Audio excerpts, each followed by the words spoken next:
Nos ajudem com um like aí, porque o A Deriva é o menor podcast da podosfera e precisamos da sua ajuda. Dá um like para nos ajudar. Eu adoro esse início. Eu encontrei a minha espiritualidade e a minha certeza da existência de Deus na ciência. Como isso? Porque, para mim, passou a ser impossível desacreditar que tudo é só um mero caos. Não tem como tudo ser somente o caos. Chega a ser ridículo a gente pensar que a nossa existência é fruto de um mero acaso, de que alguma coisa só deu certo na composição química, numa sorte que teve de cair um asteroide na Terra com água, entendeu? Uhum. Para mim se tornou impossível começar a olhar para esse lado. Mas eu não vejo Deus como um indivíduo. Claro. Uhum. É o que acaba diferindo muito a minha consciência de Deus do que as religiões têm a consciência de Deus. Uhum. Porque eu não vejo Deus como um indivíduo, mas sim uma consciência inteligente total. E que tem que ter, porque não tem... você pega... A gente só consegue explicar as coisas através de equações. Você só explica o universo através de equações. Só explica a existência de vida através de equações. A equação é a maior prova de inteligência. Isso que eu ia perguntar, tu acha que a matemática é a prova de que Deus existe? É a maior prova. Você não consegue fazer engenharia reversa em nada sem utilizar a equação. Eu tava vendo um vídeo esses dias que a pergunta era: a matemática foi inventada ou descoberta? Descoberta. Impossível ter sido inventada. Ela já estava aí. Ela já estava aí. Não pode ser uma projeção nossa de querer organizar tudo e ter criado esse sistema? Mas até o fato de a gente querer organizar tudo e ter esse sistema... Verdade. Esse impulso de querer organizar tudo também é Deus. Também seria. E daria para se dizer tecnicamente seria. Porque se você parar para pensar, a gente não precisava ter procriado em grande quantidade. A gente tem consciência total de que a gente está bagunçando o planeta. A gente sabe. Mas não está parando de bagunçar. Mas a bagunça não é um conceito nosso também? Porque pro planeta não é bagunça, é só o que um dos filhos dele está fazendo. Ele está de boa. Poluição pro planeta não é poluição, é só mais um... Pro planeta não é. Então. Mas é que quando a gente faz...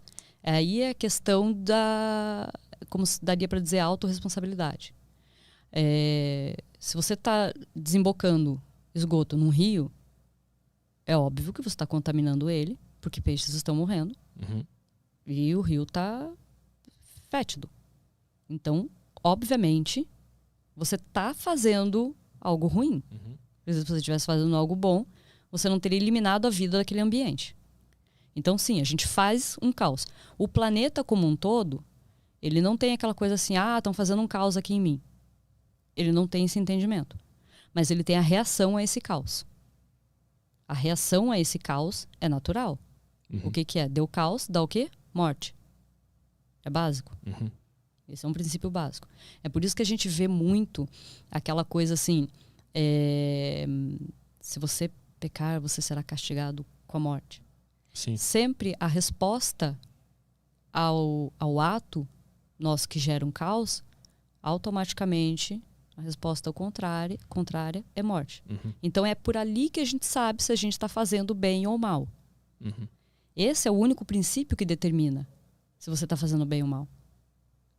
Mas aí nessa tese que a gente está falando agora, então Deus está se prejudicando. Porque se nós somos Deus e nós estamos, por exemplo, matando peixes no rio, é Deus matando o próprio Deus, que é o peixe também.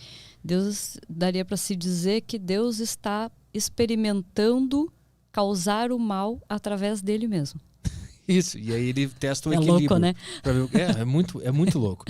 Louco. Tu sempre acreditou em Deus? Qual foi o ponto que tu entendeu? Puta, não tem como isso aqui ser caos. Eu sempre acreditei, mas eu acreditava por aquela lógica, assim, tem que ter um criador. Era por aí. Uhum. Então era aquele assim, sabe a história do católico não praticante? Eu sou católico não praticante. Quer dizer, uma balela que tem, porque então não é, né? Sim. Só acredita em Deus, né? E aí eu comecei a perceber que alguma coisa em mim estava mudando.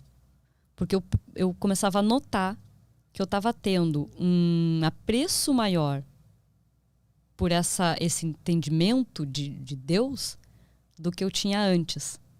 Uhum. Mas qual foi o elemento principal? Foi entender o cérebro? Foi entender o cérebro. O cérebro Pra mim foi o cérebro. E tu lembra qual informação específica que tu entendeu sobre o cérebro que te trouxe isso? Quando eu entendi que era uma máquina elétrica. Foi naquele momento.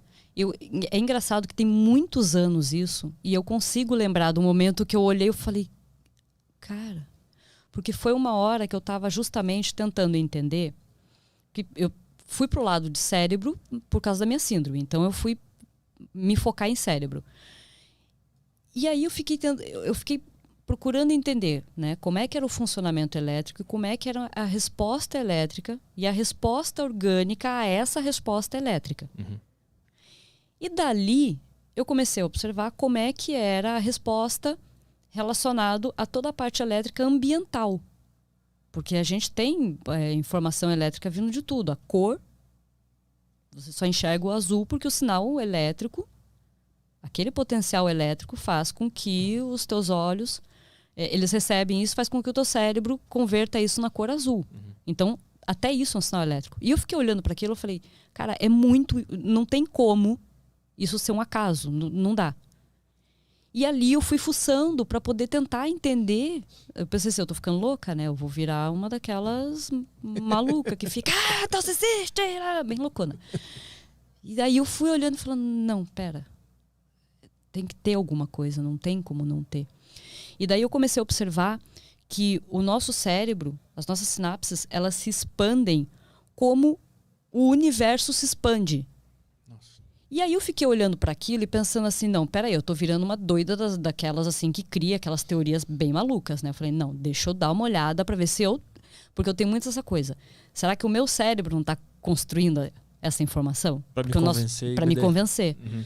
Eu pensei, não, eu tenho que refutar. Meu impulso é sempre refutar. Sim, e se ele está se refutando para também se manter nessa zona de conforto? Pode que abrir um paradoxo gigante. É gigante. aí tu viu que eu falo que a gente fica louco? Sim, fica louco, é cara. foda. Se fuçar muito, vai ficar meio doido. Aí, e eu fui indo cada vez mais, estudando cada vez mais, e aí eu percebi que não tem como ser só ser acaso. Deve existir alguma outra força que a gente até mesmo ainda nem nas nossas leis da física a gente ainda descobriu, que faz essa expansão no mesmo modelo. Então é como se existisse um modelo matemático para expansão que funciona. Se você pegar a internet, ela expande da mesma maneira. Então é como se existisse um modelo matemático que expande da mesma forma em diferentes ambientes. Uhum. Impossível, porque a internet a gente construiu, Sim. mas o cérebro não. O universo muito menos. Uhum. O universo então tem que ser de fora para dentro, não dá para ser de dentro para fora. O universo, se a gente concorda que ele está se expandindo, e o nosso cérebro também, e tudo está se expandindo, então o universo pode ser um grande cérebro. Pode. E tudo isso está acontecendo dentro dele de acordo com essas regras, de acordo com essas matemáticas que são padrões. Pode. E elas replicam em todas as suas criaturas, digamos assim. Pode, não tem por que não ser. Veja bem, uma célula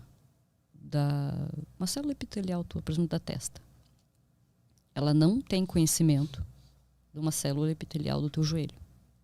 Mas elas funcionam do mesmo jeito. E estão no mesmo corpo. E respeitam as mesmas leis. E nunca vão se conhecer. Nem saber da existência uma da outra. Agora, isso não significa que não existe célula epitelial do joelho nem da testa. Sim. Não é à toa que se você colocar a mão na testa, com os olhos fechados, você sabe que você está tocando a sua testa. E se for o joelho, você sabe que você está tocando o joelho. Por quê? Porque o potencial elétrico das células das regiões do nosso corpo são diferentes. Então, o nosso cérebro sabe em cada local que a gente está tocando. Uhum. Mas a nossa mão não tem consciência do nosso pé.